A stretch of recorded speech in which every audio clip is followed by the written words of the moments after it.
We are slowly on the path for Bound for Glory, which is Impact's next big pay-per-view. And to be fair to the promotion, they absolutely have their eyes on that. And of course, if Rey Mysterio was booking the company, it would just be I. One day I will stop making Rey Mysterio eye jokes, but today it's not that day. Also, just as a quick side note, you're all horrible people. Because yes, you were voted in this week's Retro Ups and Downs that we have to go through ECWWE's December to Dismember from 2006. Widely regarded as one of the worst shows ever. So thanks a lot for that. You will get a down. Not really, I love you. You can have a golden up. Let's up those downs for Impact.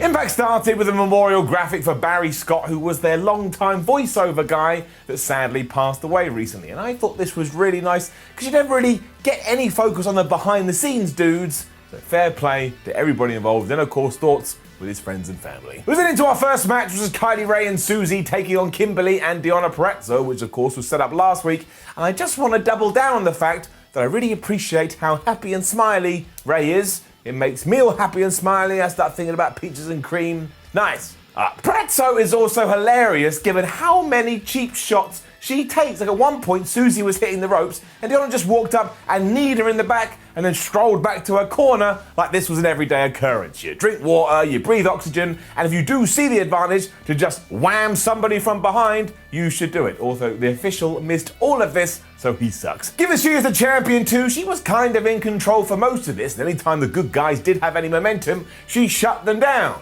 Because of that, we should have smelled what was coming a mile away, and maybe some of you did. Maybe you were burning your toast. What I mean by that is that Kylie Rae versus Deonna Purrazzo is surely the direction that we're going to head in. We're going to get that match sooner rather than later. So this one ended with Susie and Kimberly, and it was Susie hitting the panic switch, which is a really cool looking move, by the way. I've seen it before, but I guess I really saw it here, whatever that means. Anyway, she got the 1, 2, 3. She was also going to freak out afterwards like she does until Kylie Rae calmed her down. And once again, Kylie Rae, she's just walking around shooting out rainbows from her chest.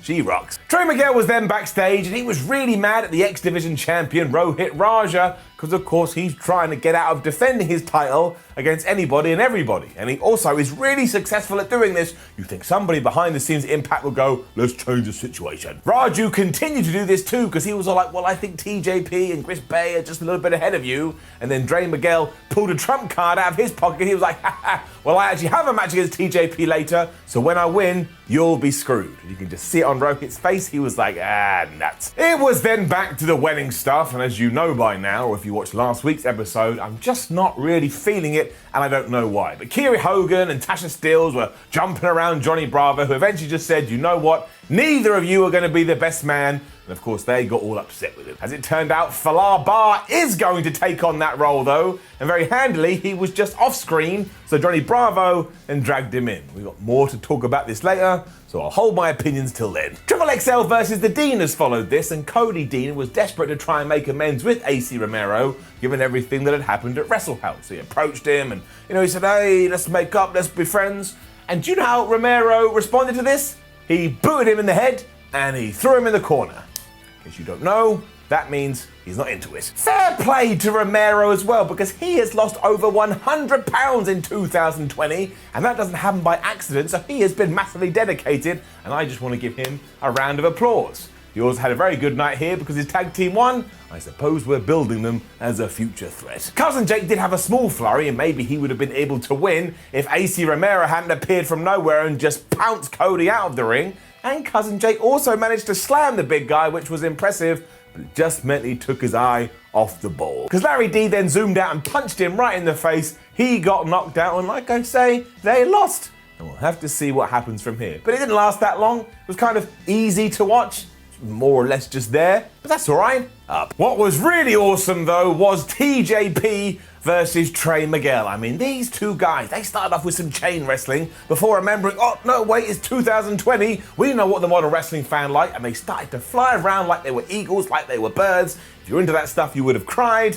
This was the highlight of the night. up. TJP was also relying on his submission game because not only did he go for the sharpshooter, but he was also going for that octopus stretch thing, which looks really uncomfortable, but damn Trey Miguel, he just had too much heart. So from there, you know the deal. TJP just decided to kick him in the leg instead, because that's exactly the kind of approach I would take as well. And even though he thought he'd won, after he went for the Mamba Splash, there was one serious problem with that move, and it's that TJP missed. This clearly wound Miguel up too, because not only did he hit a normal Meteora, but he then went to the top rope and hit one from there. And unsurprisingly, that did win the match. And if you were only going to watch one thing from this week's episode of Impact, this is what you want. It was just lovely. This was also great for the story too, because it must have scared the absolute shib out of Rohit Raja, because his plan has now gone down in smokes, like the Maginot Line.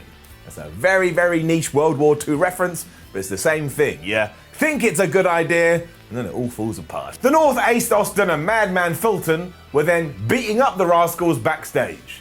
Probably because it's a pro wrestling show. The Motor City Machine Guns eventually turned up, but boy howdy were they late. If anybody ever asked them to be Batman or any kind of superhero, make sure you turn them down. And then we learned that, oh no, can you believe it? The Rascals aren't going to be able to compete later. Eventually, Gallows and Anderson turned up and they were like, everybody calm down. We can fit into this role. We're a couple of good wrestlers. We're cool guys. But the absolute top bit was when Anderson was like, look, it's going to make sense as well. You're the Motor City Machine Guns. I'm Machine Gun Carl Anderson. So we should go together like this.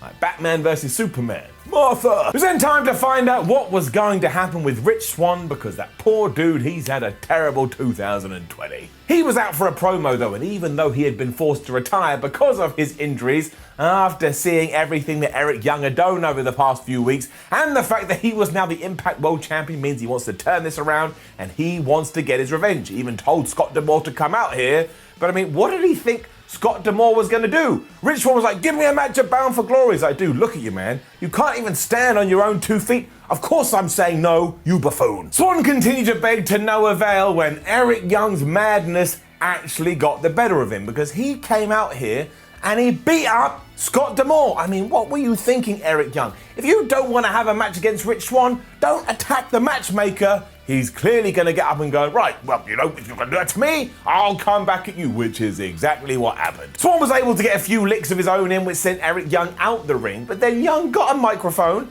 and he said to Rich Swann, after Scott D'Amore said, you know what, you two can go at it at Bound for Glory, that he won't leave the pay-per-view alive. So that is another death threat in wrestling. So it leaves me but with no choice. Because with no further ado, I present to you the Kil'em Counter, and counter is spelled like a K, a la Mortal Kombat. And what we're going to start doing across AEW, WWE and Impact Wrestling is just tallying up the amount of times people threaten death against their opponents, because it is happening way too much. I also don't know how Impact is going to get out of this one, because if Rich Swann is coming back for his big World Championship match, he should likely win, but Eric Young only just became the champion, and you don't want to hot that thing around.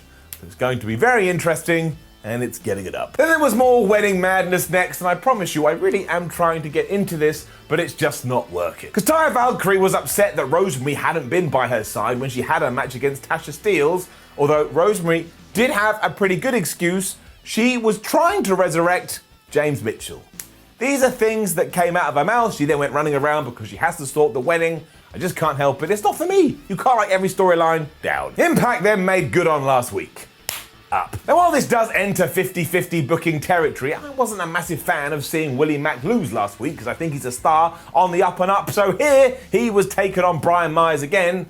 Although he did get his ass whipped for a lot of it, he eventually got the 1-2-3, and that made me pleased. However, this only happened after Myers had exposed the turnbuckle earlier on in the match, and then like an absolute doofus, had accidentally gone flying into it himself. That allowed Willie Mack to pick up the pin. I just thought, did we need to do that? I think we could have done some kind of clean pin here, and I'm sure that is going to come at Bound for Glory, but I don't know. I don't think this is really clicking in the way that everybody assumed that it would click. I mean, I don't want Brian Myers to go back to being like a jobber as he was in WWE. I think he's great, but this just feels like two peas in a pod heading in opposite directions. So yeah, for that, down. Right, the next segment. Here's what I want you to do. Go and find somebody who doesn't watch professional wrestling and just go click and press play and then please tell me what they thought. She said no, which Rosemary did not like, and if it wasn't for Nevaeh, who knows what the hell would have happened here. Then Kill 'Em Counter would have probably become the actual I murdered somebody on a professional wrestling television show. This stuff is wild. Moose was then still freaking out about EC3, and he even went to Scott D'Amore, who's probably like, I don't need to deal with this right now, you stupid moron. I've had a pretty terrible night. But he was like, you've got to go sort this out. Where's my title? Scott D'Amore's just like, look, it's in your head, you crazy person. EC3 then appeared like Princess Leia in A New Hope, but rather than sending out a message of help, he was saying that he was going to destroy Moose's title, and Moose couldn't handle that at all. Something here did trigger something in Moose's brain though, and he now knows what he has to do. I have absolutely no clue what that's going to be, but you know what's going to happen. They're going to fight at Bound for Glory, and I'm going to guess EC3 wins. We also saw Rhino sneaking Heath into the building so they could steal some of Hernandez's money, which has to be the worst plan I've ever heard in my life. And when Jordynne Grace tracked down Tenille Dashwood finally after last week when she wasn't able to, and saw that she was taking pictures, it was like Emelina had busted back into the building. She was like, why aren't you just wrestling? And Tenille was like, ha ha ha, who cares? But Jordynne Grace has secret powers, because next week on Impact, we're actually going to get that wrestling match. Next up, we had Kiera Hogan taking on Taya Valkyrie, and of course, while Tasha Steelz was in the former's corner, Rosemary was nowhere to be seen. This friendship is just going down the toilet. Much like Deonna Purrazzo earlier, who at least was an official participant of that match, Steelz just kept interfering at every single possible moment. And once again, I was like, referee, official, what are you doing? Why aren't you doing your job? You suck. Eventually, Kiera won after a spinning neck breaker, but you could see on Taya's face that she was devastated that her former friend, I suppose now, was absolutely nowhere around and was just running around trying to bring back dead people. Like, these parts of the story are much better. I just don't like it when the wedding comes in and hits me in the face. This was fine up. Rhino and Heath then actually did steal Hernandez's cash after Rhino distracted him, and that is not going to end well, and neither is Rojit Raha's plan with his X Division title. Because now not only does Chris Bay want a shot, but of course so does TJP and so does Trey Miguel. So with his back against the wall, the chat was like, well, I know we can do. You three can have a match, and then whoever wins that can become the #1 contender. And we actually are going to do that in 7 days, and you should put that in your calendars. That should be Fabu. It was in our main event as the North, Fulton and Ace Austin were indeed taking on the Motor City Machine Guns and Gallows and Anderson. And as I said at the start of this, TNA, or Impact I should say, are just looking at Bound for Glory and they're having a plan, and I appreciate it. What I really liked about this is that we basically have a 52-way story here where we're telling the same tale, but we're seeing it from a different perspective, because although both the good guys and the bad guys had respective teams here, by the end, they'd all fallen out for some reason. What I mean by that is that Gallows and Anderson were mad at the Motor City Machine Guns because they lost and they put it on Shelley and Sabin, whereas the North were mad at their tag team partners because at the end, after they had finished the match off and had the thing won, Ace Austin just tagged in and he took the pin. It was like stealing candy from a baby. If you throw the Rascals back into this once they have recovered, we may be actually going to do some crazy multi-man tag team title person match at Bound for Glory, and if Impact pulls that off, it may actually be brilliant. I mean, just look at the roster here. Austin also celebrated like he won the lottery, and I always like it when wrestlers do that. And it did bring Impact to a close, and like usual, if you are a long-time watcher of the show, you know it's just an easy view. It's an easy watch, it just ticks along, it always makes sense, and it has a cast of interesting characters.